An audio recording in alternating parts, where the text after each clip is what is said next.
নমস্কার, চ্যানেল রূপা মুখার্জিতে আপনাদের স্বাগত জানাই। আজকের ভিডিওটি অন্নপূর্ণা ভান্ডার প্রকল্পের সমস্ত আবেদনকারীদের জন্য অত্যন্ত গুরুত্বপূর্ণ। কারণ জুলাই মাসের টাকা কবে আসবে, কারা প্রথম কিস্তিতে টাকা পাবেন, কারা কিছুটা দেরিতে পাবেন, ভেরিফিকেশন কিভাবে চলছে, অনলাইন ও অফলাইন আবেদনকারীদের মধ্যে পার্থক্য কোথায়, স্ট্যাটাস কিভাবে জানা যাবে, এই সমস্ত বিষয় নিয়ে আজকের এই ভিডিওতে বিস্তারিত আলোচনা করব। তাই ভিডিওটি একেবারে শেষ পর্যন্ত দেখবেন, কারণ মাঝখানে এমন কিছু গুরুত্বপূর্ণ তথ্য রয়েছে যা না জানলে অনেকেই অযথা চিন্তিত হয়ে পড়বেন। রাজ্য সরকারের ঘোষণা মতো জুলাই মাস থেকেই অন্নপূর্ণা ভান্ডার প্রকল্পে টাকা দেওয়ার প্রক্রিয়া শুরু হবে। তবে একটি বিষয় শুরুতেই পরিষ্কার করে রাখি, সব আবেদনকারীর অ্যাকাউন্টে একই দিনে টাকা পৌঁছবে না। কারোর টাকা পয়লা জুলাই বা জুলাই মাসের প্রথম দিকে আসতে পারে, আবার কারোর ক্ষেত্রে ভেরিফিকেশন সম্পূর্ণ হতে কিছুটা সময় লাগলে তার অ্যাকাউন্টে টাকা পরে জমা হতে পারে। এই মুহূর্তে পশ্চিমবঙ্গের বিভিন্ন জেলা, BDO office, sub divisional office এবং অন্যান্য প্রশাসনিক দপ্তরে আবেদনকারীদের তথ্য যাচাই বা ভেরিফিকেশন চলছে। অনেক জেলায় ইতিমধ্যেই সরকারি নোটিশ প্রকাশ করা হয়েছে। যদি কোনো আবেদনকারীর ডকুমেন্টসের সমস্যা থাকে অথবা অতিরিক্ত কোনো নথির প্রয়োজন হয়, তাহলে সংশ্লিষ্ট অফিস থেকে যোগাযোগ করা হতে পারে অথবা নির্দিষ্ট নথি জমা দেওয়ার নির্দেশ দেওয়া হতে পারে। বিভিন্ন জেলা থেকে ধাপে ধাপে নোটিশ প্রকাশ হচ্ছে। আজ একটি জেলা থেকে নোটিশ আসছে, তো আগামীকাল অন্য জেলা থেকে আসতে পারে। তাই আপনার জেলার আপডেট জানতে নিয়মিত নজর রাখুন। আপনার কোন জেলা থেকে আপনি ভিডিওটি দেখছেন সেটি কমেন্ট করে জানাতে পারেন। এতে জেলার ভিত্তিতে ভবিষ্যতের আপডেট দেওয়া সহজ হবে। কিছুদিন আগেই নদিয়া জেলার রানাঘাট সাব ডিভিশনাল অফিস থেকে একটি গুরুত্বপূর্ণ নোটিশ এই বিষয়ে প্রকাশ হয়েছে। এই নোটিশে জানানো হয়েছে যে 2011 সাল থেকে বিভিন্ন সময় ইস্যু হওয়া জাতিগত শংসাপত্র সহ কিছু নথির পুনরায় যাচাইয়ের প্রয়োজন হলে আবেদনকারীকে প্রয়োজনীয় কাগজপত্র জমা দিতে হতে পারে। এর উদ্দেশ্য একটাই, যোগ্য আবেদনকারীদের সঠিকভাবে চিহ্নিত করা এবং ভবিষ্যতে কোনো ভুল এড়ানো। এখন সবচেয়ে বড় প্রশ্ন হলো, কারা প্রথম পর্যায়ে টাকাটা পাবেন? দেখুন, যারা অনেক আগেই আবেদন করেছেন এবং যাদের আবেদনপত্রে কোনো সমস্যা নেই, তাদের প্রথম পর্যায়ে টাকা পাওয়ার সম্ভাবনা সবচেয়ে বেশি। বিশেষ করে যাদের আবেদন ইতিমধ্যেই সফলভাবে গ্রহণ করা হয়েছে এবং ভেরিফিকেশন দ্রুত সম্পন্ন হচ্ছে, তারা জুলাই মাসের প্রথম দিকেই টাকাটা পেয়ে যাবেন। অনেক আবেদনকারী জুন মাসে আবেদন করেছেন, জুনের আগে করেছেন কিন্তু টাকা পাননি। তাদের আতঙ্কিত হওয়ার কোনো প্রয়োজন নেই। আপনারা আতঙ্কিত হবেন না। আপনার আবেদন সঠিকভাবে করা হয়ে থাকলে এবং সমস্ত নথি ঠিক থাকলে জুলাই মাস থেকেই আপনার টাকা পাওয়ার সম্ভাবনা থাকছে। তবে যাদের আবেদন একেবারে জুন মাসের শেষের দিকে জমা হয়েছে, তাদের ক্ষেত্রে অনেকদিন বা কয়েক সপ্তাহ দেরি হতে পারে। যারা সরকারি পোর্টালের মাধ্যমে অনলাইনে আবেদন করেছেন, তাদের ক্ষেত্রে একটি বড় সুবিধা রয়েছে। কারণ আবেদন করার সময় আবেদনকারীর সমস্ত তথ্য সরাসরি সরকারি ডেটাবেসে জমা হয়েছে। ফলে সরকারি কর্মীদের নতুন করে ডেটা এন্ট্রি করতে হচ্ছে না। শুধুমাত্র তথ্য যাচাই করলেই অনেক ক্ষেত্রে কাজ এগিয়ে যাচ্ছে। এই কারণে অনলাইন আবেদনকারীদের ভেরিফিকেশন তুলনামূলক দ্রুত শেষ হওয়ার সম্ভাবনা বেশি। চলুন এবার যাওয়া যাক পরের গুরুত্বপূর্ণ অংশে। অনেকে জানতে চাইছেন, অনলাইনে আবেদন করলে কি সত্যিই আগে টাকা পাওয়া যাবে? আর অফলাইনে আবেদন করলে কি দেরি হবে? চলুন পুরো বিষয়টা সহজ ভাষায় একবার বুঝে নিই। অনলাইন আবেদনকারীদের ক্ষেত্রে কি হচ্ছে? আপনি যদি সরকারি পোর্টালে নিজে অথবা কোনো ক্যাফে থেকে অনলাইনে আবেদন করে থাকেন, তাহলে আপনার সমস্ত তথ্য আবেদন করার সময় সরকারি পোর্টালে আপলোড হয়ে গেছে। অর্থাৎ আপনার নাম, আধার নাম্বার, ভোটার কার্ডের তথ্য, ব্যাংকের তথ্য, অন্যান্য প্রয়োজনীয় ডকুমেন্টস। তাই সরকারি কর্মীদের নতুন করে ডেটা এন্ট্রি করতে হচ্ছে না। তাদের মূল কাজ হলো ভেরিফিকেশন বা তথ্য যাচাই করা। এই কারণেই অনলাইন আবেদনকারীদের ক্ষেত্রে ভেরিফিকেশন তুলনামূলক দ্রুত শেষ হওয়ার সম্ভাবনা বেশি। এবার তাহলে আমরা একটু জেনে নিই অফলাইন আবেদনকারীদের ক্ষেত্রে কি হচ্ছে। যারা অফলাইনে আবেদন করেছেন তাদের ক্ষেত্রে পরিস্থিতিটা একটু জটিল। কারণ অফলাইনে জমা দেওয়া প্রতিটি আবেদনপত্র সরকারি কর্মীদের হাতে হাতে সরকারি পোর্টালে এন্ট্রি করতে হচ্ছে। একটি ফর্মে একাধিক পৃষ্ঠা আছে, প্রতিটি তথ্য আলাদা করে কম্পিউটারে তুলতে হচ্ছে। সেই তথ্য আবার যাচাই করতে হচ্ছে এবং ইতিমধ্যেই সরকারের তরফ থেকে বলে দেওয়া হয়েছে যে 3 জুন পর্যন্ত যারা আবেদন করেছিলেন তাদেরকে আবার অনলাইনে আবেদন করতে হবে। তার অর্থ এই নয় যে আপনার অফলাইন আবেদনকারীরা টাকা পাবেন না। প্রক্রিয়াটি একটু বেশি সময় সাপেক্ষ এবং দুবার করে করতে হচ্ছে। ভেরিফিকেশনের সময় কোন জিনিস দেখা হচ্ছে এবার আমরা একটু জেনে নিই। সরকারি কর্মকর্তারা মূলত ৫ টি গুরুত্বপূর্ণ বিষয় যাচাই করছেন। ১. বয়স।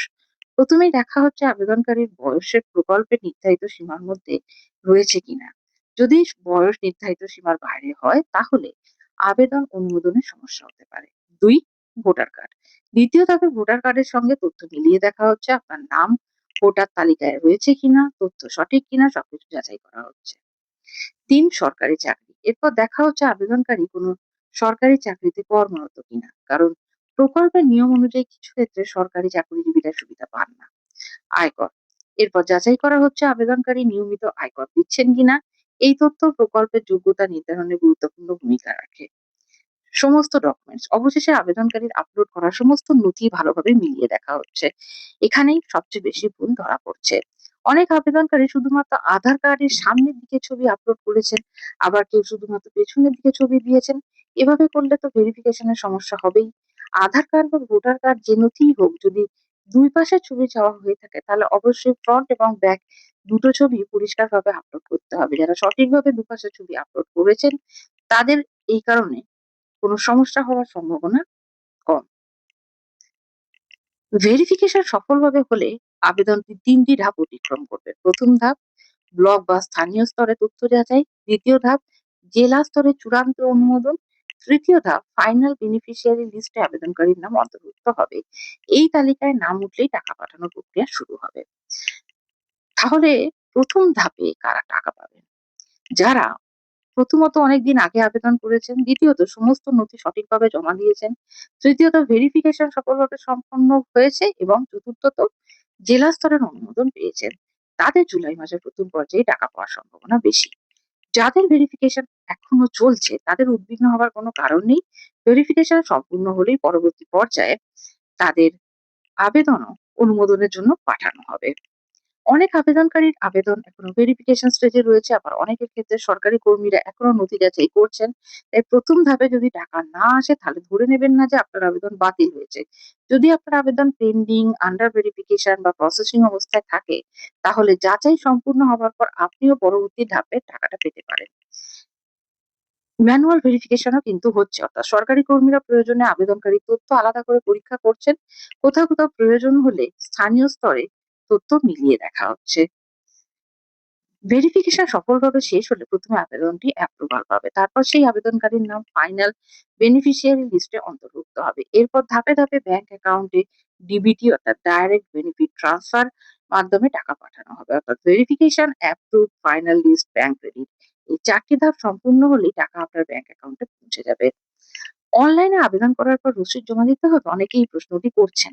এর উত্তর হলো এটি সব জেলায় একরকম নয়। কিছু এলাকায় অনলাইনে আবেদন করলেই আলাদা করে কিছু জমা দিতে হচ্ছে না, বা কিছু ব্লক, বিডিও অফিস বা পৌরসভা অফিস আবেদনকারীদের রসিদ বা প্রিন্ট কপি জমা দিতে বলা হচ্ছে। তাই অন্যের কথা শুনে সিদ্ধান্ত নেবেন না। আপনার নিজের BDO, panchayat office, municipal office অথবা এসডিও তে যোগাযোগ করে নিশ্চিন্ত হন। অনলাইনে স্ট্যাটাস চেক করা যাচ্ছে কি? এটাও এখন একটা বড় প্রশ্ন।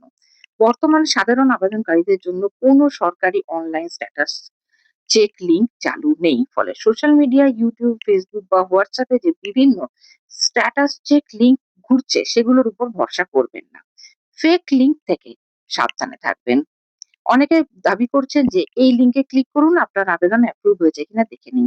এই ধরনের লিঙ্কে কখনো ক্লিক করবেন না। কখনোই আধার নম্বর, মোবাইল নম্বর, ওটিপি, ব্যাংকের তথ্য, ব্যক্তিগত ডকুমেন্টস অচেনা ওয়েবসাইটে দেবেন না। এতে প্রতারণার শিকার হওয়ার ঝুঁকি রয়েছে। তাহলে আপনি নিজের আবেদন সম্পর্কে কিভাবে জানবেন? দেখুন, সবচেয়ে নির্ভরযোগ্য উপায় হলো সংশ্লিষ্ট BDO office, panchayat office, municipality office অথবা সংশ্লিষ্ট সরকারি দপ্তরের সঙ্গে যোগাযোগ করা। বর্তমানে সরকারি কর্মকর্তারাই তাদের অফিসিয়াল লগইন এর মাধ্যমে আবেদন পেন্ডিং, ভেরিফাইড বা অ্যাপ্রুভ অবস্থায় আছে কিনা দেখতে পারবেন। কিন্তু আপনি গিয়ে বললেই যে তারা দেখে দেবেন, এই কিন্তু কথা কোথাও দিয়ে রাখা নেই। তাই হতে পারে যে আপনি গেলেন, আবেদন করলেন, ঘন্টার পর ঘন্টা বসে রইলেন, ফাঁকা হাতে চলে এলেন। আবার দেখা গেল যে কেউ গিয়েছেন, আবেদন নিবেদন করেছেন, তারটা দেখে দেওয়া হয়েছে। এবার একটু জেনে নিই, যদি ১লা জুলাই টাকা না আসে, এই বিষয়টি বিশেষভাবে মনে রাখবেন। পয়লা জুলাই টাকা না এলেই আবেদন বাতিল হয়ে গেছে এমনটা নয়। যদি ভেরিফিকেশন চলতে থাকে, ডেটা এন্ট্রি বাকি থাকে, ম্যানুয়াল ভেরিফিকেশন চলতে থাকে তাহলে জুলাই মাসের পরবর্তী সময়েও আপনার টাকা জমা হতে পারে। অতএব অযথা আতঙ্কিত না হয়ে ধৈর্য রাখুন। আজকের ভিডিও থেকে সবচেয়ে গুরুত্বপূর্ণ বিষয়গুলি হলো জেলার ভিত্তিতে ভেরিফিকেশন চলছে, অনলাইন আবেদনকারীদের ক্ষেত্রে প্রক্রিয়া তুলনামূলক দ্রুত হতে পারে, অফলাইন আবেদনকারীদেরও টাকা মিলবে তবে কিছুটা সময় লাগতে পারে। ৫টি গুরুত্বপূর্ণ বিষয় যাচাই করা হচ্ছে: বয়স, ভোটার তথ্য, সরকারি চাকরি, আয়কর এবং ডকুমেন্টস। ফ্রন্ট ও ব্যাক দুপাশের ডকুমেন্ট সঠিকভাবে আপলোড করা অত্যন্ত জরুরি। সাধারণ মানুষের জন্য এখনো কোনো অফিসিয়াল অনলাইন স্ট্যাটাস চেক চালু হয়নি। ভুয়ো লিঙ্ক থেকে অবশ্যই দূরে থাকুন। ফেক লিঙ্কে ক্লিক করবেন না। পয়লা জুলাই টাকা না এলে আবেদন বাতিল হয়েছে এমন সিদ্ধান্তে পৌঁছবেন না। আপনি যদি ইতিমধ্যেই অন্নপূর্ণা ভান্ডার প্রকল্পে আবেদন করে থাকেন তাহলে কমেন্ট করে জানান আপনার জেলা কোনটি। আপনার আবেদন কি মনে হচ্ছে? আপনি কি কোনো আপডেট পেয়েছেন?